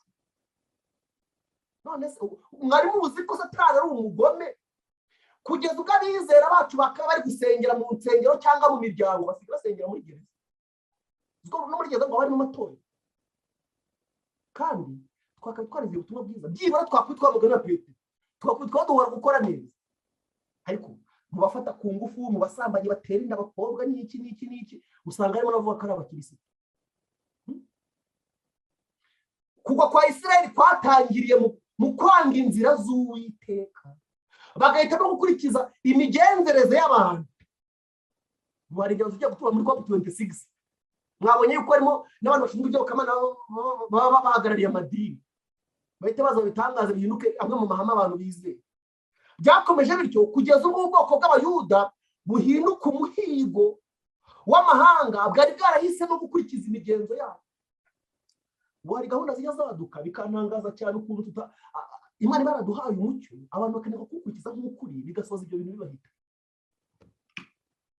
Nk'ishyanga abana ba Isirayeli bananiwe kwakira imigisha Imana yashakaga kubaha. Ntabwo bashimishijwe n'umugambi Imana yari bafitiye cyangwa ngo bakorane nayo mu kuwushyira mu bikorwa. Ngo ariko nubwo abantu bamwe na bamwe cyangwa amahanga atari amwe bahitamo kwitandukanya n'Imana, nayo umugambi w'Imana ifitiye abayiringira ntuhinduka. Nzi yuko icyo Imana ikora cyose kizahoraho iteka ryose, ko ari mu Bwiza 14. Mwumvise ko umugambi w'Imana udahinduka. Niyo mpamvu na gahunda y'amashuri y'abahanuzi ntabwo Imana yigeze ibisubika, n'uyu munsi bigomba gusubiraho. Nubwo hari intera zitari zimwe ziterambere, hakaba no kwigaragaza gutandukanye k'ububasha bw'Imana kugira ngo ikemure ubukene bw'abantu bo mu bihe bitandukanye. Mu bihe byose umurimo w'Imana ntiwigeze uhinduka, umwigisha aracyari wa wundi. Niyo mpamvu umurongo wo muri iri shuri ry'abahanuzi, iyi gahunda ni iy'Imana, mutagira ngo igitekerezo twungutse, n'umurongo bigomba kugenderaho ni umurongo w'Imana. Ibyabaye ku Bisirayeli byandikiwe kugira ngo bitwigishe, ibyo byabereyeho kutubera akabarore, kandi byandikiwe kuduhugura twikosore n'imperuka y'ibihe. Urwandiko rwa mbere Pawulo n'Abakorinto 10:11. Haba kuri twe kimwe n'uko byari bimeze ku Bisirayeli ba kera, kugera ku ntego mu burezi rishingira ku budahemuka mu gukurikiza umugambi w'Imana. Gukurikiza amahame y'ijambo ry'Imana bizatuzanira imigisha myinshi nk'uko byari kuyihesha ishyanga ry'Abaheburayo. Nk'uko byari kuyihesha iyo migisha ishyanga ry'Abaheburayo.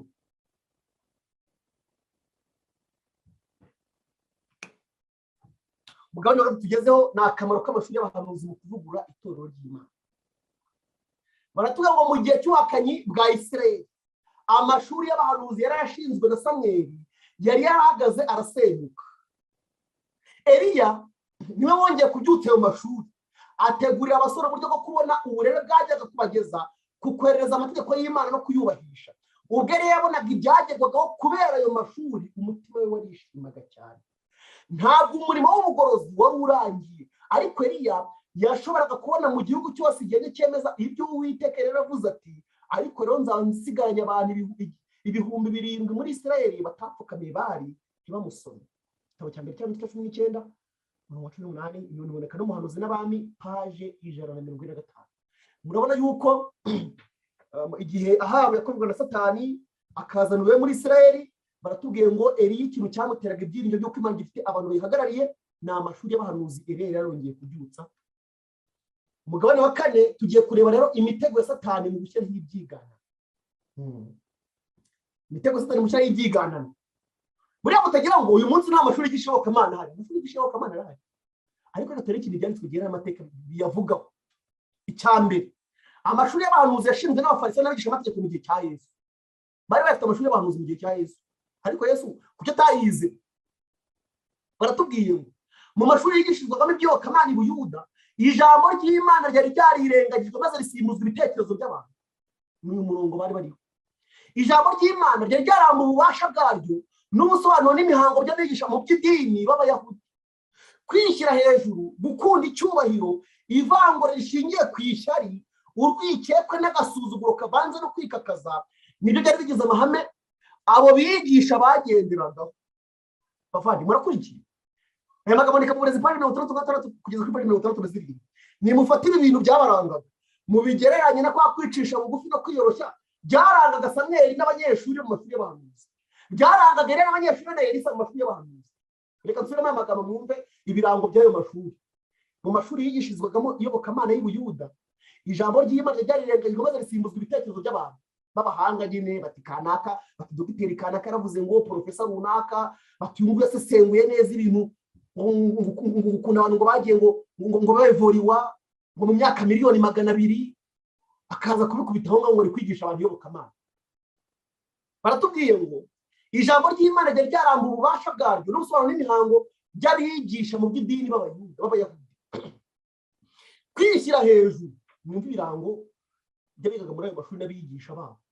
Kwishyira hejuru, gukunda icyubahiro, ivangura rishingiye ku ishyari, ukanaka bamuzamuye mu ntera, ukanaka aturuka mu muryango ukomeye, urwikekwe n'agasuzuguro kavanze no kwikakaza, ukanaka aturuka mu majyepfo ngo niba aturuka mu majyaruguru, nguriya ngibi byabarangaga. Nibyo byari bigize amahame abo bigisha bagenderagaho. Uburezi paje 66 kugeza paje 67. Umwana Yesu ntiyigishirizwe muri ayo mashuri mu masinagogi. Nyina niwe muntu wabaye umwigisha we wa mbere, yamwigishije iby'ijuru akoresheje amagambo ye n'ibiva mu mizingo y'ibitabo by'abahanuzi. Ubundi mu magambo yahuranije bitewe n'uko mu gihe cya Yesu n'uko natwe mu gihe tuza kuza kwibona bitewe n'uko hari uburyo tudafite. Imana isubizaho gahunda y'abahanuzi, ariko iryo shuri ry'abahanuzi Imana irishinga mu muryango kwa Yosefu na Mariya, isubizaho ya gahunda yo mu rugo riba ryo shuri. Nyina niwe wabaye umwigisha we wa mbere, yamwigishije iby'ijuru akoresheje amagambo ye na Yesu amagambo ye n'ibiva mu mizingo y'ibitabo by'abahanuzi. Amagambo ye ubwe Yesu yabwiye Mose ngo yabwire abana b'Isirayeli, ubu niyo yigishirizwagaho ku mavi ya nyina. Uko yagendaga akura ava mu bwana aba umusore, ntiyigeze akenera amashuri y'abigisha b'Abayuda, ntiyari akeneye inyigisho zikomoka ku bantu nk'abo, kuko Imana ariyo yari umwigisha we. Avandi ngiye kubabwira ikintu, Imana niyo yigishaga Samweli ikanigisha abanyeshuri, Imana niyo yigishaga Eliya na Elisa ikanigisha abanyeshuri bari bafite. N'uyu munsi Imana niyo igomba kutwigisha twese, abavugabutumwa n'abigishwa twese, Imana niyo igomba kutwigisha, niyo mwigisha mu hatazaza umuntu uza muri iri shuri yirinye bati kanaka abantu uzatwigisha, bati mbona ari umuhanga, mbona azi ibintu. Bibiliya, umwuka wera, Yesu Kristo ubwe niwe ugomba kuba umwigisha wacu muri iri shuri. Ijambo ry'Uwiteka aya magambo yanditse muri Fizio byose paje 26 mu ngeri ya 2018. Nagiye nkerengera ko hari ibitabo by'Ifizio byose nka 3 cyangwa 4. Ngo mbese ko Yesu yaranze kujya mu mashuri y'itorero yo mu gihe cye, hari igihe byamuteye. Barabi umva igisubizo mu Fizio byose paje 53. Barabi bari bazi ko Yesu atigeze yigira mu mashuri yabo, nyamara uko yari asobanukiwe iby'ubuhanuzi byari birenze kuri byabo. Nabo bari babizi, nubwo bari ba dogiteri muri teoloji, bari bazi neza kuko Yesu asobanura ubuhanuzi birenze cyane ibyabo. Nikodemo nyine wemeye kwigishwa na Yosefu umwarimu. Kandi Yesu niwe wamubatiza, babonwaga nk'abatagize icyo bazi kuko batagize muri ayo mashuri. Ababumvaga bose batangazwa n'uburyo bazi ibyanditswe kandi batarigishijwe. Nibyo ntibari barigishijwe n'abantu, ariko Imana yo mu ijuru niyo mwarimu wabo kandi niyo bakomoye ubwenge busumba ubundi bwose. Imana ihabwa icyubahiro. Amagambo yanditswe muri Fizio byose muri Yangiriro 18 kuri paje 355. Yesu yararanze kwemera inyigisho zatangwaga mu mashuri y'abigisha babo bakomeye, yarashyize ahagaragara imikorere mibi y'abatambyi, kandi yarashenye ukwemerwa kwabo muri rubanda. Yaratumye inyigisho n'imihango byabo bivugwa nabi, kuko yavuze ku mugaragaro ko nubwo baziririzaga amategeko y'imihango bayitayeho cyane, bari barahinduye ubusa amategeko y'Imana. Izo ntekerezo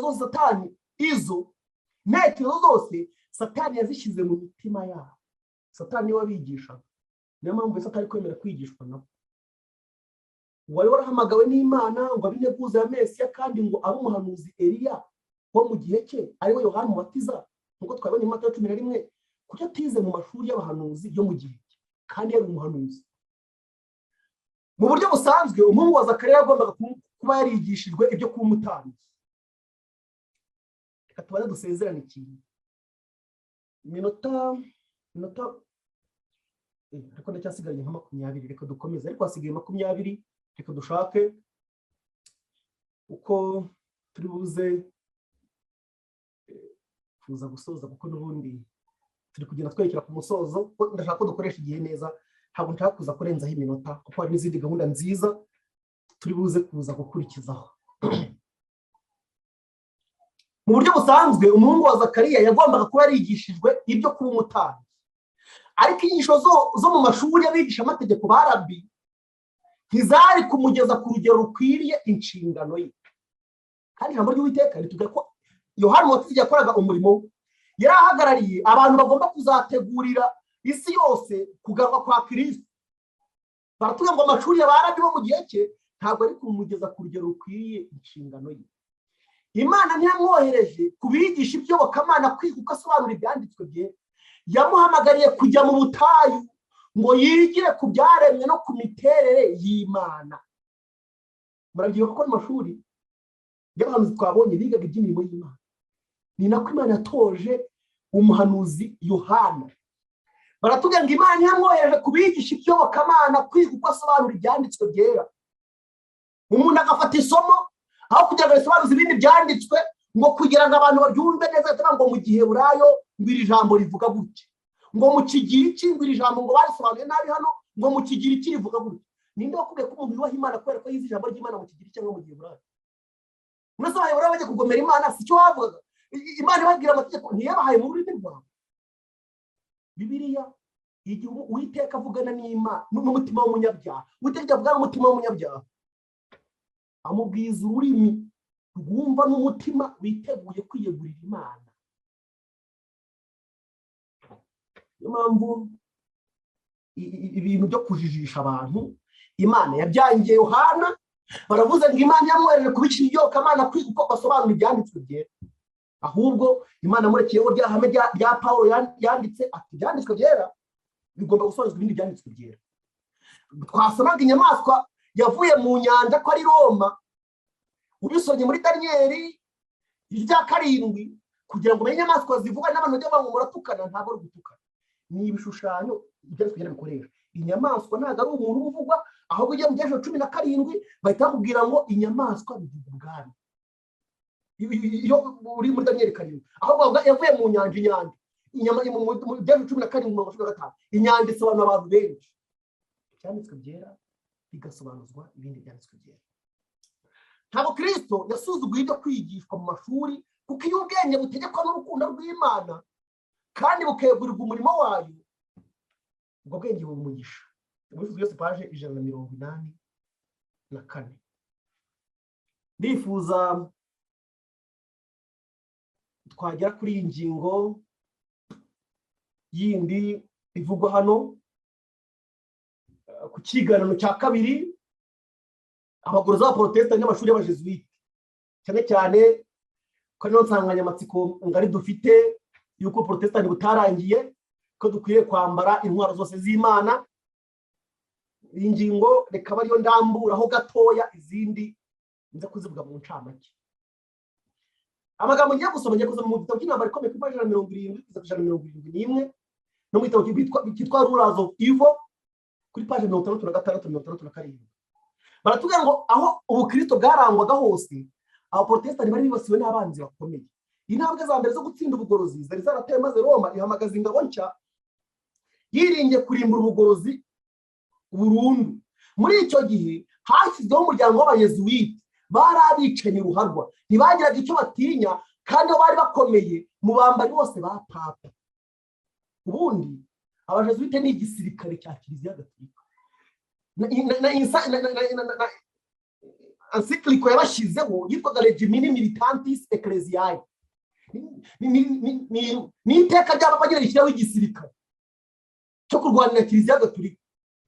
Baratubwira ngo Abajesuite bashinze amashuri y'abana b'ibikomangoma n'abakomeye, amashuri y'abana ba rubanda rwa giseseka, maze bagatoza abana b'abaporotesitanti kubahiriza imigenzo y'ubupapa.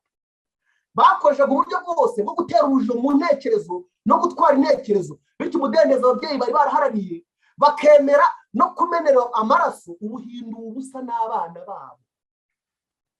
Hari abantu bamwe wenda twiganye bashobora kuba bari kuri uru rubuga cyangwa n'abandi twiganye ariko reka amabwiriza ibyiza kutubaho. Twari turi kwiga isomo rya filozofi, twarigishwaga n'umupadiri, nubwo yahoze ari umupadiri ariko biparike bitamukundiye bivamo ajya kwishakira umugore, ko niyo twigishaga isomo rya filozofi. Ariko kimwe mu bintu byantangaje, umwarimu wese wigisha filozofi, ingero atanga zo guhinyura ibintu no kugaragaza ko abantu ari abanyabwenge cyane ni izo guhinyura ibintu byanditse muri Bibiliya. Twigaga mu ishuri harimo n'abandi bantu twasenganaga, ariko twasohotse muri iryo somo twe dutangiye gushidikanya turafata kundi wamugana ibintu Bibiliya twigisha, abo bantu baba baradutekeye umutwe guteza urujo mu ntekerezo z'abantu. Reka ijambo turi kubitubwiye. Abajesuite bakwirakwiye mu Burayi mu buryo bwihuse, kandi aho bajyaga hose upfa bwarabyukaga. Namba ko ipaje 70 kugeza 171. Amagambo tugiye gusoma ni yandi n'abagero naboneka mu gitabo cyitwa Rulers of Evil, cyanditswe na Tapa Social, ko mushobora kuyabona mu gitabo, abafite igitabo cyitwa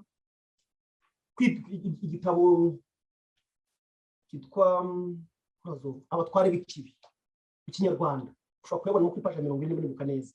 Mu nama y'Itrente nta kitero guhagarika abajesuite kuba aribo bagirwa abigisha b'Uburayi.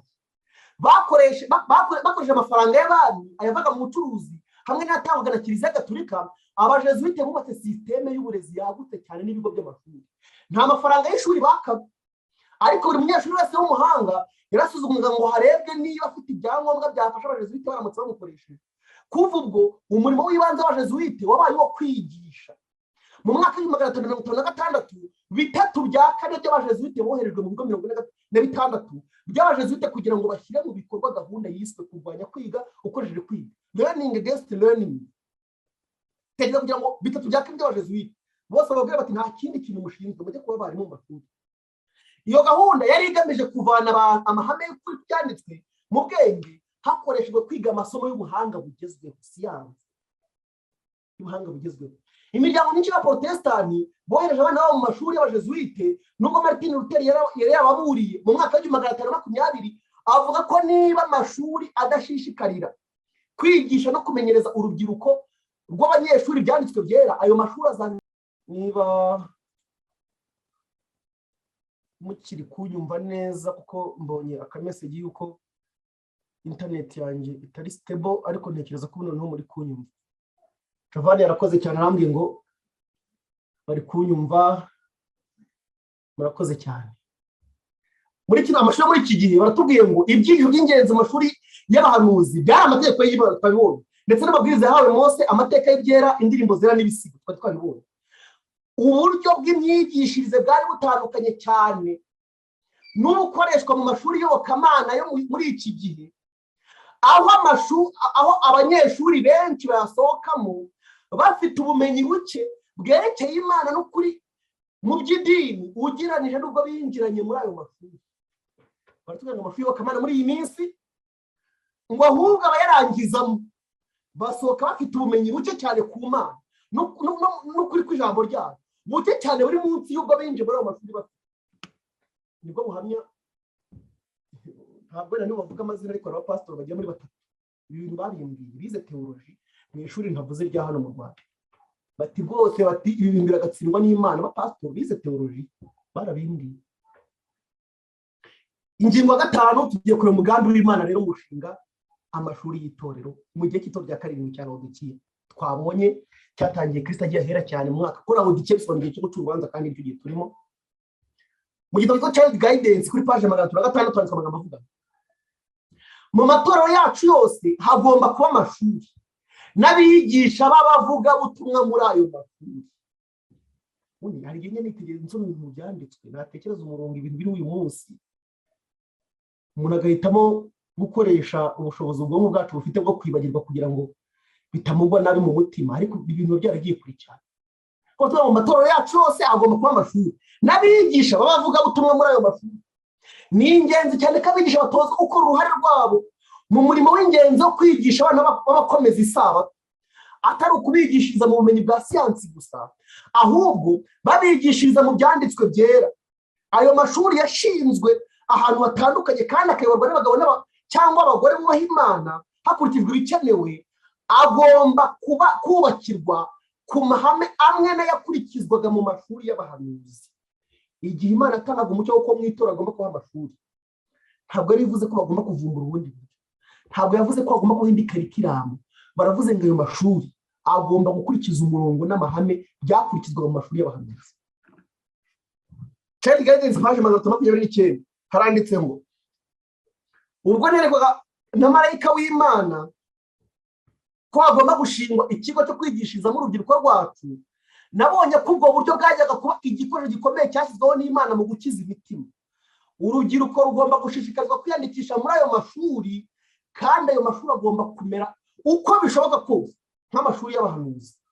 Amashuri yacu yashinzwe n'Uwiteka, agitangira n'uyu murongo yari ariho kandi yashyizweho kubera igitekerezo cy'Imana. Ariko reka mwumve amagambo yaje kuvugwa mu mwaka w'1935. Muri 1935 uyu munsi arabona umwe bakiriho bavuze muri 1935 mbere yaho. Ni amagambo avuze n'umugabo wari perezida wa 12 w'itorero ry'Abadiventiste, yabaye perezida wa 12 w'itorero wa General Conference y'itorero ry'Abadiventiste mu 7, yitwa Charles Watson. Yaravuze ngo ubu Protestani bwaragambaniwe kandi burimo kugambanirwa n'ibigo byabo by'uburezi. Yaravuze ngo ibigo by'uburezi bya Protestani nibyo biri kugambanira ubu Protestani, ngo ibyo bigo by'amashuri byinjije isi mu itorero inyuze ku ruhimbi no mu mibereho y'abavuga ko bizera. None umusaruro wavuye muri ibyo ni uko itorero nta mbaraga rifite muri iki gihe cy'akaga ririmo. Nterwa ubwoba n'agaciro duha ibintu by'imburamumaro, nterwa ubwoba n'icyerekezo uburezi bwacu n'amashuri yacu biri gufata. Uyu ni perezida wa General Conference uri kuvuga ku mashuri y'itorero yayoboraga. Mbabazwa cyane n'uburyo mu murimo wo kwigisha no gutoza abakozi bacu turimo kugendera ku by'isi cyane kurusha uko turi kugendera ku by'Imana. Mfite agahinda kubera ko turi kwemera imyizerere ipfuye ivuga ko umuntu ashobora kugera ku rugero rwo hejuru akoresheje inzira z'isi kuruta gukoresha inzira y'Imana. Aya magambo yanditswe mu kinyamakuru cy'Ubutumwa Integuza cyo ku itariki 21 z'ukwezi kwa 11 mwaka w'1935 hamwe na Charles Watson wabaye perezida 12 wa SDAGC waje no kuvuga ito by'Abadiventiste. Aya magambo yabona mu gitabo cyo kwitandukanya n'isi kirari mu Kinyarwanda kuri page 127 n'ijana. Reka mbasomere andi magambo yanditswe nejo bundi n'abadukurikiye benshi bavutse na mbere y'icyo gihe mu mwaka w'1974. Umwanditsi w'ubutumwa bw'uzi icyo gihe ejo ni mu mwaka w'1974 yanditse, birashoboka ko kaga gakomeye kuruta kandi kose kugarije itorero ari uko rizatakaza ubudasa bwaryo rigahinduka nk'isi rizengurutse, ku buryo amashuri y'itorero, amavuriro yaryo, uburyo bwaryo bwo kwamamaza, inyandiko zaryo, ibipimo rikoresha mu kugaragaza ko ikintu cyageze ku ntego bizaba biruhije kubitandukanya n'iby'abisi. Uyu munsi mu buhanuzi bw'abavandimwe bwamaze gusohora n'ubu rwose pe ni umurongo ngo nyamara abantu bake mu itorero nibo bose bahangayikishijwe n'aka kaga. Abantu benshi bagaragaza kugera ku ntego bashingiye gusa ku cya 10 itorero ryinjije n'umubare w'abizera batirije. Bumva bafite icyizere ko ibintu bimeze neza mu bigo byacu by'uburezi igihe cyose umubare w'abiyandikisha kubyigamo ukomeza kwiyongera, kandi n'ibigo bishinzwe kugenzura uburezi bikaba bigaragaza kunyurwa. Ibigo bishinzwe kugenzura uburezi abandi bafata accreditation, abantu bamwe murabizi, kandi ni gahunda y'abajesuita barashyizeho kugira ngo bagende nyine abantu bari ku murongo isi yifuza. Ibintu ndi gusoma ni ibyanditswe n'abayobozi b'itorero mu kinyamakuru cy'itorero, ariko kimwe mu bintu bituma nanjye mpamya ko itorero ari iry'Imana ni uko nkomeza kuribonamo abagabo bameze nka Kalebu na Yosuwa bemera kuvuga ukuri nubwo abantu benshi batakumva.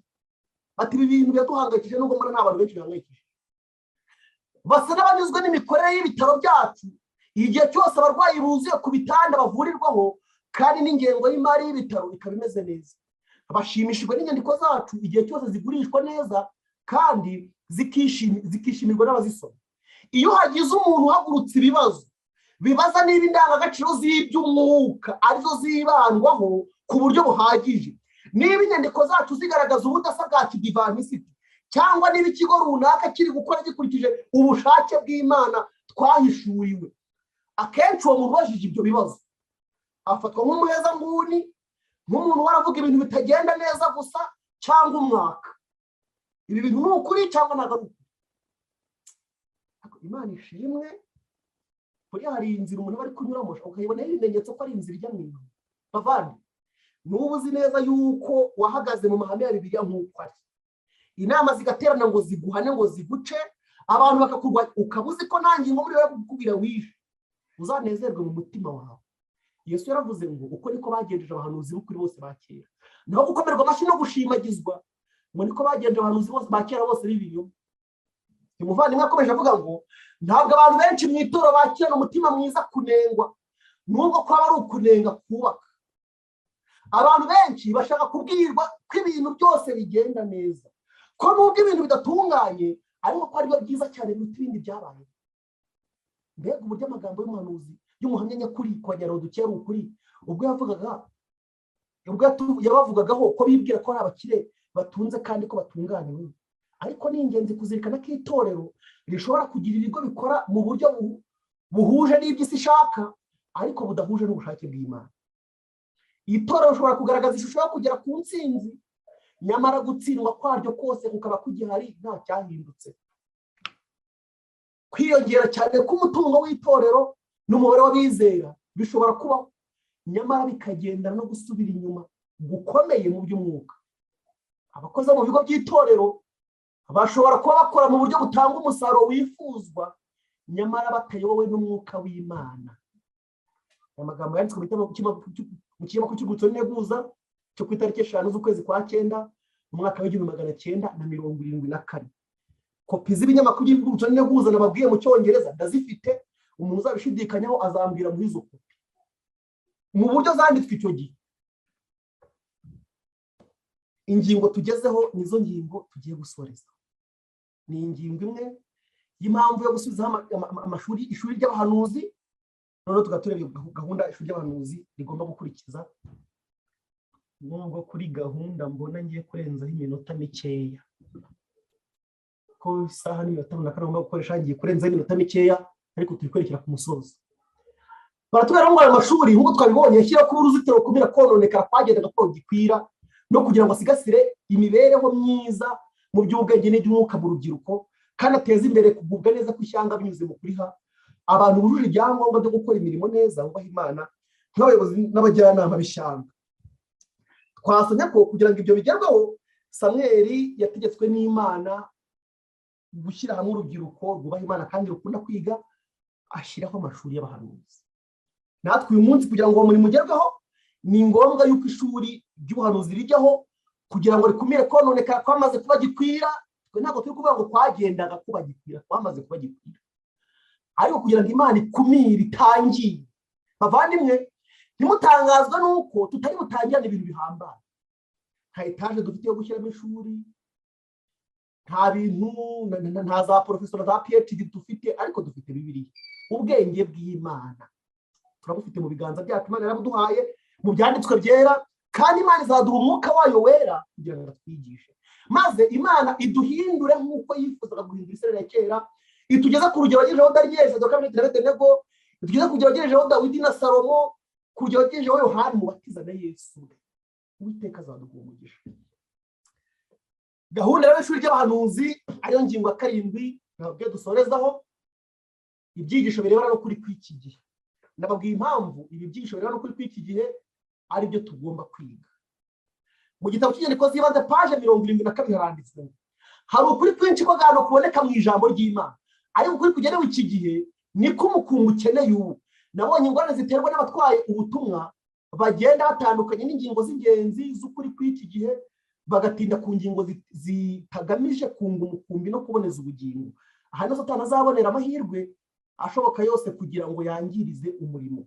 Ariko ingingo zivuga ubuturo bwera buhurwa n'iminsi 2300 izivuga amategeko y'Imana no kwizera Yesu zateguriwe neza gusobanura iby'itsinda ry'abategereje bo mu gihe cyashize, ndetse no kwerekana aho duhagaze ubu no gukomeza ukwizera kw'abashidikanya no gutanga icyizere cy'ahazaza heza. Nabonye inshuro nyinshi kwizo arizo ngingo shingiro abatwaye ubutumwa bakwiriye kwibandaho. Ni mu nyandiko z'ibanze paje ya 72. Reka turebe muri zine mu ngingo tuziga muri iri shuri, kuko leta mbaha linki abantu bashaka kwiyandikishaho bazajya babona uko iteye, turaza kuyibaha, ndabatangariza n'igihe tuzatangira kwigira n'iminsi twigiraho. Ariko reka turebe ingingo tuzibandaho muri amashuri, ariko nababwiye ko bizabisaba igihe nyine kugira ngo zigwe neza, atari ukubwiriza ahubwo ari ukwiga. Ingingo twiga ni ugutsinda no kuba kwizera mu mucyo w'umurimo Kristo umutambyi wacu mukuru ari kudukora mu buturo bwera bwo mu ijuru ahera cyane. Impamvu nuko ari abantu bize ubuturo bwera bakabwiga nk'ibintu Mose yahawe, nk'ibintu bya kera mu Bisirayeli, ariko uyu munsi ubuturo bwera nyakuri buzima buriho, Kristo arahera cyane. Tugomba kwiga gutsinda n'umuntu wo kumwizera, twebwe nk'abanyabyaha bihana n'umutambyi wacu mukuru ahera cyane, ubu apana mu mateka mukuri kw'iki gihe. Kwihana no guhinduka aricyo Bibiliya yita kubyara bwa kabiri. N'indi ngingo tuziga ubuturo bwera mukuri kw'iki gihe, nama y'agakiza, urubanza, amategeko y'Imana, umunsi w'impongano, angira kw'imbabazi n'ibindi, n'ukundi kuri kwinshi guhishurwa mu buturo bwera. Tuziga ubutumwa bwo kwirinda, amategeko agenga imikorere y'umubiri, kumenya guteka ibyo kurya bituzanira amagara mazima. Hari ikintu kimwe kiya cy'imbabazi, bari gahunda y'Imana. Abantu bane nyabona cyane baba bakunda kunywa amakara cyane, ngo ni na za romare na za teyi na za tangawize, ibyo ngo bakabyita ngo ni ukwirinda. Bavandi, umurongo wa mbere ni mu wiga temperance, umuntu agomba kumenya amategeko agenga umubiri. Kabiri, umuntu agomba kurinda izo ngingo kugira amategeko agenga umubiri. Gahunda y'Imana ntabwo ari ukugira ngo umuntu arware yivurisha amakara. Gahunda y'Imana ni ukwirinda umuntu ntarware. Icyo akora ni ugushisha no kwagomera Imana ukarwara, ikugira inama y'uko wakwivura mu buryo butari buze kuremereza ikibazo n'ubundi witeye. Niyo mpamvu tuziga amategeko agenga imikorere y'umubiri, kumenya guteka ibyo kurya bituzanira amagara mazima,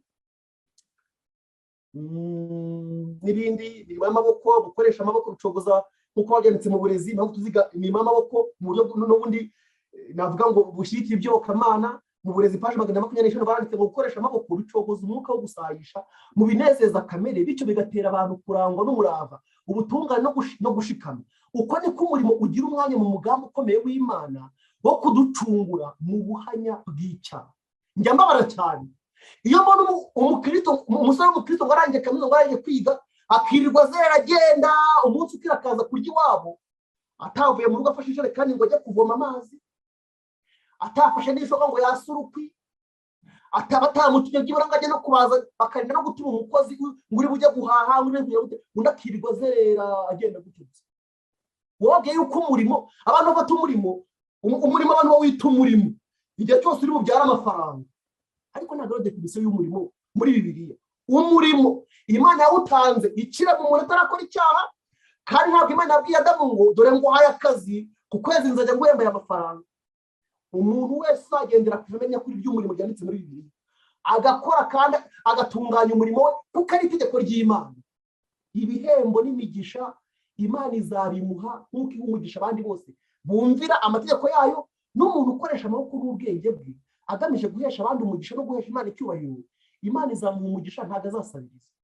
Ariko ntimukabikoremo imibare. Nibyo bituma abantu b'abapagani umusore akirirwa zerera ngo yabuze akazi iwabo, nta muntu uri kuvoma amazi kandi baratetse araza kurya, yavuye mu burira adashashe,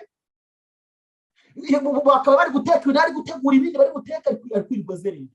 Wabikoze wenda nyuma saa sita niba ugiye gushaka akazi, kuko niko babivuga ko yavuga ashaka. Ingero z'imirimo dukwiriye kumenya no kwigisha abana bacu, kubera ko abagabo n'abagore bafite uruhare. Amagambo yanditse mu burezi tureba paje. Kubera ko abagabo n'abagore bafite uruhare mu gutunganya ibyo mu rugo, abahungu kimwe n'abakobwa bakwiriye kumenya gutunganya imirimo yo mu rugo, kumenya gusasura, gutegura icyumba, koza ibikoresho byo mu gikoni n'ibyo ku meza, guteka, kumesa no kudoda imyenda yabo yacitse. Ntabwo ari ubumenyi bwatera umuhungu kutazaba umugabo nyamugabo. ubu bumenyi kuba umuhungu yabumenye guteka, kudoda imyenda, koza ibyombo, ntabwo ari ubumenyi bwatuma umuhungu ataba umugabo nyamugabo, ahubwo ubwo bumenyi buzatuma arushaho kunezerwa no kuba ingirakamaro. Ku rundi ruhande abakobwa baramutse bamenye imirimo ikoreshwa ingufu, bakamenya gukoresha urukerezo n'inyundo n'ibikoresho by'ubuhinzi, baba biteguye neza guhanga n'ibibazo usanga byihutirwa mu buzima. Aya magambo tunyanditse muri paje 128. Ibi bintu Imana igomba kubitwigisha. Niyo mwarabibonye, niyo abantu bari kwifata bati turakwirukana mu kazi kacu nutemera ibi bintu, ugomba kuzi gukoresha amaboko. Pawulo mu Gifarisayo waramwirukanye atajya kuboha amahema, ntabwo agiye kubyiga, yari asanzwe abizi. Niba kwirukana uzabigenza ko no gukora hasi abantu banga kuhakora mu murima ngo inzara zabo ngo zitabara ngo zitagenda gute. Izo nzara abantu bazazirimbukana ari abapagani, sibyo? Kandi baranze no gukora ngo baheshe Imana icyubahiro, ngo banaheshe abandi umugisha, nabo bagireho umugisha. Umuryango ukwiriye kuba ishuri rya mbere ry'imyuga ku mwana wese. Niyo mpamvu twabwiye ngo ibi bintu tuzabyiga nk'ubumenyi muri ishuri rya gihanuzi, ariko bwo kujya gushyira mu bikorwa mu muryango. Umubyeyi umenye ko uyu murongo ugomba kuwutoza abana bawe. Umuryango ukwiye kuba ishuri rya mbere ry'imyuga ku mwana wese, kandi uko bishoboka kose buri shuri ryose rikwiriye kuba rifite ibyangombwa bituma abana bashobora kwimenyereza gukora imirimo y'amaboko. Gukora iyo mirimo bishobora gukemura ibyo abana bajyaga kungukira mu nzu bakoreramo imikino, ndetse hakiyongeraho ko imirimo bayigiramo imyitwarire ifite agaciro. Mwabonye ababyeyi bajya kwishyura abana muri bya bigo by'imikino binahenze cyane ngo bajya kwicunda no kwigira kwa kundi kose babigira, no kujya kureba iby'amashuri n'ibindi byose baba bateganyirije. Dore gahunda y'Imana ngiyi. Kwigisha gukora imirimo y'amaboko bikeneye kwitabwaho cyane kurenza uko byari bisanzwe bikora. Amashuri yari akwiriye gushingwa ku buryo nyine azakurikiza iyo gahunda. Izindi ngingo tuziga n'utumva b'Amarika 3, ubuhanuzi bwa Daniyeli n'ibyahishwe mu gusohora kwabwo muri iki gihe. Daniyeli n'ibyahishwe ntitubyiga, ntabwo tuzabyiga nk'amakuru n'amateka, tuzabyiga mu gusohora kwabyo kw'iki gihe, kuko na Daniyeli arabibwirwa, yaravuze ngo twebwe turi iki gihe nitwe bigenewe. Rero bavandimwe, abantu bashaka kwiyandikisha muri iri shuri, link ngi muri kubona kuri screen zanyu. Wenda muvandimwe Innocent aramfasha isharing muri comment cyangwa ahandi hantu abantu bashobora kuyaccessinga mu buryo bworoheye. Turiyandikisha muri kino cyumweru cyose twatangiye uyu munsi, tuzatangira kwiga mu cyumweru gikurikiyeho. Tuzatwiga ku wa kabiri w'isabato, Mande cyangwa Lendi, kuva saa 8:30 za nimugoroba tugeza saa 3, isaha imwe n'igice. Harimo yo kwiga no kuganira ku ngingo, kuko kimwe mu bintu biranga ishuri ni uko umwarimu arigisha n'abanyeshuri bakabaza. Kandi mwarimu ni ibyanditswe byera, ni Yesu Kristo ni mwigisha mukuru. Utazaza mu ishuri hari abantu wenda bahaye icyubahiro cya barabi kabyandi by'abayuda, nubwo ku gahunda hazajya hari umwigisha, ariko twese twiteguye kwigishwa na Bibiliya. Tuzatwongera kwiga ku wa gatanu w'isabato, Thursday cyangwa jeudi, n'ubundi yasaha kuva saa 8:30 kugeza saa 3:30. Abaroma 16:27. Icyubahiro ni cy'Imana ifite ubwenge yonyine iteka ryose, ku bwa Yesu Kristo. Amen.